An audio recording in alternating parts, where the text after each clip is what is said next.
I love it. Thank you, Nate. That's awesome. So guys, this is a planner that I've created over time. I've studied like a ton of different ways to structure my day. Franklin Day Planner. If you guys remember that, I read this book called Free to Focus. So I basically take, and I use this every day for my personal life. And this is the business one, right? So now Nate, I might get a lot of pushback on you and maybe from a lot of people who are like, oh my gosh, that's a lot. But for someone that has ADHD and needs to have a system to stay focused and stay structured, this is something that I think you guys should use, or you should at least take principles and concepts from. Okay. So I'm going to go ahead and go through it. So I'm going to fill this out as if, it was a day, and I'll be quick about it. So basically you just put the date at the top.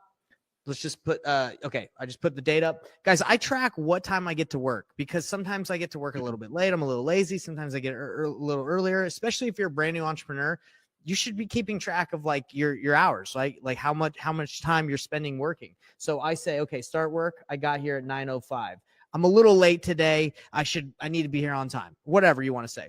I say, okay, do my daily disciplines. I got here before work. Did I do my daily disciplines? I narrow that down to one thing for new wholesalers. Just pick one thing before work that you can do that will help you get ready for work, whether that's working out, cold shower, reading, praying, anything. Just pick one if you're not doing any of them, and say, and hold yourself accountable by just saying, yes, I did it, or no, I didn't. Okay. So I like to review my life plan. This is the portion where it says, review your life plan and your goals. I like to make sure that what I'm going to do that day aligns with what I actually care about, because a lot of the times we'll do things that we think are important when in all reality, they don't matter to us at all. Okay. So I review my life plan, and this is very meticulous, Nathan, but I actually time myself as I plan my day.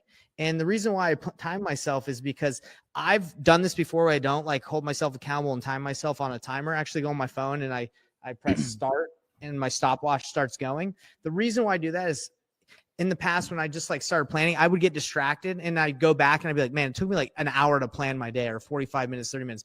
Really, I'm going through this thing right now. It takes me usually 6 minutes to do this. Okay. So I know it seems like a lot, but it doesn't take that long. And I've got the timer going just to show you guys what I'm talking about. So I start timing myself and I review my life plan again.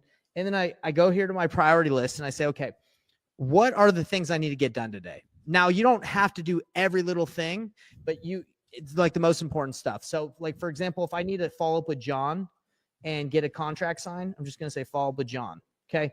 Maybe your VA needs a new list, skip trace or something, needs new list. Let's say you might have to pick up a check from the title company. So the way that I do it is I say, okay, are these things that must be done, should be done, or could be done? Following up with John is a must be done. Let's see, VA list, that's a could be, should be. It's not like the most important thing. And pick up the check, that's a must be, because I want to get that money. So then I prioritize it saying, okay, A1, A2, and B1. Okay. So then we all know we get super zealous and we say hey, we can accomplish way more than we really think we can, especially when you have a long list. I used to have long lists when I first started. Now I try to narrow it down to less than 7 things. Okay. That's why there's 7 spots. But I say, what's the one thing if I can get one thing done today out of my whole list, what's the most important thing? Well, it's following up with John and getting to sign the contract. Okay. That's the most important thing. If I can end this day and just get that contract signed, it's a good day. Okay. So then I time block the most important things on my time block list. And if you don't have anything to do on your to-do list, I gave you a list of priorities that you can follow. Like prospecting, revenue in first position is number 1 on this side. And then it goes down from networking, doing planning, and then doing reading and all that stuff. But anyway, so if John's my number 1 thing, and I know he's not working at 9 a.m., I'm going to do that first thing. Follow with John. I know that I look at my VA list. I'm like, that's a should be done. I don't need to plan that out yet. Let's plan out picking up the check. I'm going to pick up the check while I'm out prospecting after at this time, because I know that's when I'll be rolling. So and then you obviously, as we showed you the structure of what you should be doing, we know you should be prospecting. So don't forget that. That's not something you need to put here every day because it's something reoccurring, right? So you got prospecting, and then you would fill in the remaining things that aren't not necessarily here from looking at that schedule we went through before. But you are going to have specific things that come up and you need to time block them, or you're not going to know when you're going to do it. So that's why I time block. The last thing I do is I say, did I schedule the most important thing on my calendar? Yes, I did. And if I did, circle it. Okay, it's John. All right, that was done. I'm done. That's me planning my day. It's really just looking at the tasks that you have and then putting it on a time block so you know when you're going to do it. So that took me 3 minutes. So Nate, you're probably like, oh my gosh, that seems like a lot. It doesn't take a lot of time. 3 minutes. So now what the heck is the rest of this plan? Like, why do we have this giant thing if it just took 3 minutes to plan the day? So this is how you guys keep track of your numbers. Like on a very simple system. Okay. Cause I know there's like tons of different ways to track your KPIs. This is the easiest thing you could ever do. Okay. So you're going to start your work. You're going to check your email first thing. You're not going to be reactive and checking your email every 15 minutes or every 30 minutes. That's another thing that's going to distract you. Check it first thing in the morning. Don't check it until lunchtime or like later in the day, because I've had that problem, Nate, where I'm always checking my email. I'm like, what is this I'm coming in? So anyway, just check it once, do your follow-up tasks, and then start prospecting. That's the number one thing that you need to start doing every day is start prospecting. So I actually say what time I start. So I'm like, okay, well, I got into work at 9:05. So 9:30 is when I started prospecting. And right here, this is a pretty cool thing. I like it because you can start marking how many attempts you have. Okay. So let's say you're attempting, and Nate, do you want to kind of tell people what an attempt is? An attempt to reach somebody? Like what would that be? Would that be like not? Yeah, like I would say anything is an attempt, like texting, like if you're texting someone, trying to get a hold of someone, calling, knocking, not like a text blast, right? I'm talking about like intentionally trying to reach out to people and trying to make that attempt to reach out. Because we can't control who's going to answer the phone, but we can control how many attempts we make, right? So that's what this is, Nate, and it's just crossing off. And the goal is at least 40 attempts a day. I know if you guys can do at least 40 attempts a day of knocking, texting, calling. Again, this is not a multi-line dialer because you can do 40 attempts in like 5 seconds. We're talking like intentional, trying to get a hold of people. And it depends on what kind of list you're hitting. But anyway, so you mark this off one by one so you can keep track of how much you're actually doing. And let's say this day you do 53. You stop at 53 and you end your prospecting at 12 o'clock. So you're like, okay, I did 2 hours and 30 minutes of prospecting. And maybe you're going to do some more later so you can keep that timer going. But I honestly think keeping track of the hours that you're prospecting and your contacts and how many conversations you're having is really the most important thing when you're getting started. Because a lot of the times you're thinking you're doing more than you are. When you actually track, you're like, holy moly, I have not really talked to anyone today, and I've made like 10 phone calls. I've been there. I've been like, oh my gosh, I worked so hard today. And I look at like my history on my phone, and it's literally like 15 dials, or like barely any. So we can, when you jump into this business and you're like, you can think like 8 dials is a lot. It can feel like a lot. Nate, I don't know if you know that, if you feel that way, but it can feel like a ton. So anyway, out of that 53 attempts, let's say you had 18 contacts, and that's conversations. And we're not going to say like they're only conversations with motivated sellers or sellers in general. I would say it's contacts, people you had conversations with, because it's going to be hard to like, well, is that a really good one? Just you can do whatever you want. I'm just saying, just keep track of conversations. That's my thought. 18 to, let's say you got one lead from that, and then you set, in this situation, you didn't set an appointment, but it's fine. So that is the main workday. You had the workday startup that came from this book. It basically says, prepare your day. The main workday, this guy doesn't talk about main workday. He talks about end workday, but that's how I would track your effectiveness as a new wholesaler in your main workday. Nate, I'm not done yet. I got the end workday, but I want to get your feedback.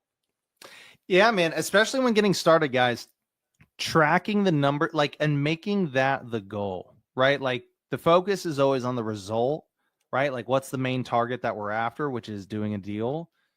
But again, you got to make the day-to-day a game, Because if all you look at is, oh, I didn't get a deal today. I didn't get a deal today. I didn't get a deal today. Like, you're going to quit after like 4 days, right? Like, just, I'm being real with you guys. You've got to find the game, again, the game of, did I hit how many attempts, right? Like, what is the work? What are the habits that I'm going to commit to and hit on a daily basis, right? And that becomes what you focus on kind of when you step into that work mode, right? Again, the end target is always, getting a deal, doing a deal. But what are the activities that I can measure, right? To where that is going to be, that's the word I'm looking for. Measurable, attainable. Yeah. Well, it's just to where it's going to be a good measurement for you hitting that end target.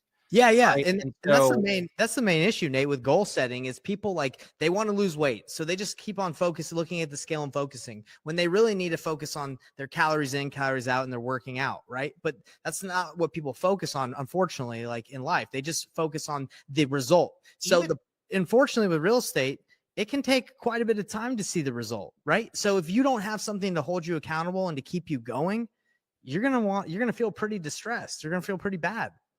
Yeah. And even just measuring weight, like in general, like even that is, I would say that's a little bit different from the target. Cause like you're still keeping a consistent measurement on a day-to-day basis of kind of progress and it's not like a 0 or 1 kind of thing. That's true. Maybe you could say like the end goal would be like to be super jacked or like giant or whatever. And you're like, man, I'm not seeing results. Right. But at least the weight helps. For me with wholesaling, man, I thought, oh gosh, why haven't I gotten a deal yet? I've been working at this for 3 months. And then I finally learned like, oh, here's kind of like some average KPIs for the activities that I've been doing. And then I learned like, oh, okay, well, I'm doing cold calling, whatnot. So, okay, some of the KPIs I'm hearing from other people is I need 50 leads to a deal. Guys, you realize you had like two leads. No, I had leads, but not enough. And then I was like, okay, I know what to measure. I know what I'm working towards, right? And then I also learned how many dials should I make a day? How many contacts should I make a day? How many leads should I be producing a day? And so now I had something to track to where I'm able to see progress, right? I'm able to see consistent progress on a daily basis, right? That is the most important thing, guys, is what is, and this is with any target, any goal that you want to go after. How can I see incremental progress, incremental results that, okay, I'm getting closer. Because imagine you start a race, right? And I say, okay, go. And you're like, well, am I running 100 yards? Am I running a mile? Am I running a marathon? You're like, right? Just go, buddy. Like, just run and do it as fast as you can. And you're like, your goal is to finish the race. And you're like, well, I have no clue where the finish line is. Exactly. Right? Like how fast, like, should I just sprint and like, go crazy right now? Or should I pace myself? Right. Knowing where the finish line is matters, right? Yeah. Not just for, what your day-to-day schedule looks like, but it matters for your psychology, right? So like how far am I away? Should I be upset that I'm not at the finish line? Oh no, I shouldn't be upset because I'm running a marathon and I just started 5 minutes ago. So Nate, like I'm not close. Yeah, people love sports, but why do they love sports? It's because we keep score. So what's more important than a sporting event, right? Or a game? Your life is more important. Your business is more important. So if you're not keeping score of your business or your life, then I would say you're not going to achieve the goals that you could, right? People are successful without doing what we're showing you, right? Like people can achieve results, but if you want to maximize your results, this is it. You keep score, and this is how you keep score. And obviously, like maybe you have different tactics, but for me, writing this down, printing this thing off, which we give you, obviously in our free Facebook group, you can join it. We give you this document. Keep score. You're going to achieve your goals if you keep score. So anyway, this is the main workday, and you take this information, you take this daily, and you put it on a weekly tracker, and then you track it for your month, and then you know exactly if you're going to hit your goals or not. I know if you did this for 90 days and you kept track, you would know within 3 weeks if you were going to hit your goal, or even 1 week, you'd know if you were going to hit your goal, because you'd be like, shoot, I've called like 20 people and had one conversation. I don't think it's going to work out. I don't think I'm going to hit my goals. I wish I kept track of stuff better when I first started, because I thought the problems were like on sales issues. So I like paid a lot for sales training, thinking I was just not good at sales, to find out that the people I was paying a ton for sales were like, bro, you don't have enough leads, right? You don't have enough leads to talk to even try this out on. You're like trying to convince people that on a cold call dialer, like I was just cold calling people, trying to get people. And I was like, man, I suck at this. It's like, no, you just don't know what you're doing. You just are talking to the wrong people. So anyway, the most important thing after keeping track is holding yourself accountable. Now, a lot of people want to get an accountability partner, which is fine. That's okay if you want to do that. But I'm going to show you guys how you hold yourself accountable and how you become your own accountability partner. All you have to do is ask yourself questions at the end of the day. It's called self-reflection, end workday review. This guy talks about it. It's pretty much, self-reflection is huge, because it, like, you just need to be aware of where you're at, right? And if you just go every day without asking yourself or like acknowledging where you're at, like, you're not going to really be able to know until it's too late, right? So anyway, these are the questions that I ask myself at the end of the day. Did I accomplish my number one task? That's following up with John. Did I do it? Yes. Did you track your numbers? Yes. Okay. And I've had days where I didn't track my numbers and I'm like, oh, man, I suck. Or like, I don't say I suck. I said, man, I need to do better. Okay. Did I stay focused? Social media, I don't care who you are. We know it's a distraction. So I asked myself, did I stay focused? Yes, I did. Did I work at least 2 hours? Believe it or not, a lot of people don't even work at least 2 hours. Okay. When they're entrepreneurs, they're like, they think they did, but they didn't. So did I work at least 2 hours? Yes. Did I focus on helping people? Nate, I love when you say this. Why is it important to focus on helping people? Like, why is that super important when you first, well, not even get started, but just